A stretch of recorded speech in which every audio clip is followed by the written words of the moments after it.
গভীর রাত্রে দুঃসাহসিক চুরিকে কেন্দ্র করে চাঞ্চল্য ছড়ালো গাজল হরিদাস গ্রামে। চুরি যাওয়া বাড়ির মালিকের নাম নবকীর্তনিয়া।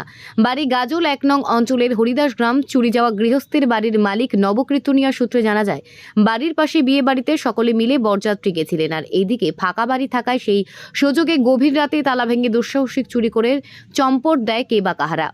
গৃহস্থের বাড়ির লোকজনের বরযাত্রী থেকে আনুমানিক ১টা নাগাদ ফিরে বাড়িতে, এরপর ঘরে ঢুকতেই চোখে পড়ে দরজার তালা ভাঙা। সুকেশের তালা ভাঙা তা দেখে চক্ষু চড়ক গাছ হয়ে পড়ে। চুরি যাওয়া বাড়ির মালিক নবকীর্তনিয়া জানান, নগদ ৩৫,০০০ টাকা ও ১ ভরি সোনার গহনা খোয়া যায়। বর্তমান বাজার মূল্য সব মিলে লক্ষাধিক টাকার এই চুরির ঘটনায় রাত্রিতেই গাজল থানা প্রশাসনকে ফোন করে জানালেন। পুলিশ প্রশাসন তড়িঘড়ি ছুটে এসে ঘটনার বিষয় তদন্ত করে যান। প্রশাসন জানান এই বিষয়ে পদক্ষেপ নেবেন বলে জানান। চুরি যাওয়া গৃহস্থ নবকীর্তনিয়া দুঃসাহসিক চুরির ঘটনায় এদিন শুক্রবার লিখিত অভিযোগ গাজল থানায় দায়ের করবেন বলে জানান। বরযাত্রীতে গেছিলাম আমরা। কোথায়? ওইটা হচ্ছে মাঝরাতে গেছিলাম। বরযাত্রী ঝুরুকলের বিয়েতে গেছিলাম। কোথায় এলেন? এই যে আমার বাড়ির পাশে।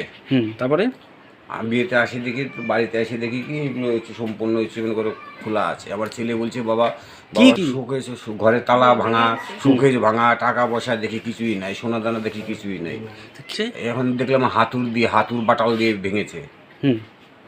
তো কি দেখলাম শোকেসের মধ্যে দেখলাম আমার কোনো কিছুই নাই। আমি সম্পূর্ণ কিছু দেখলাম। আমার স্ত্রী আসলো বাড়িতে, তারপরে হচ্ছে করে এসে দেখলো কিছুই নাই। কি কি ছিল? টাকা ছিল, সোনা দানা ছিল। টাকা কত টাকা ছিল? টাকা মোটামুটি ৩৫,০০০ টাকার মতন ছিল। আর সোনা? সোনা ১ ভরির মতন ছিল। কিছুই নেই। কিছুই নেই।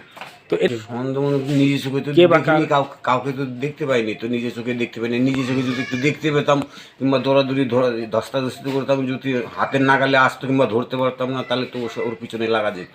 তো কয়টা নাগাদ এই ঘটনা ঘটেছে? এটা মোটামুটি ১২টা নাগাদই কেসটা হয়েছে। আর আমরা ১টার দিকে মোটামুটি ১২:৩০ ১টার দিকে আমরা ঢুকছি বাড়িতে। ১টার দিকে ঢুকে দেখে এই পরিস্থিতি। ঢুকে দেখি এরকম পরিস্থিতি। বিয়েটা হচ্ছে পাশের বাড়ি হয়েছে, বিয়েছে ঘাটশোলে বিয়ে হয়েছে, মাজরা বিয়ে হয়েছে, বিয়ে হচ্ছিল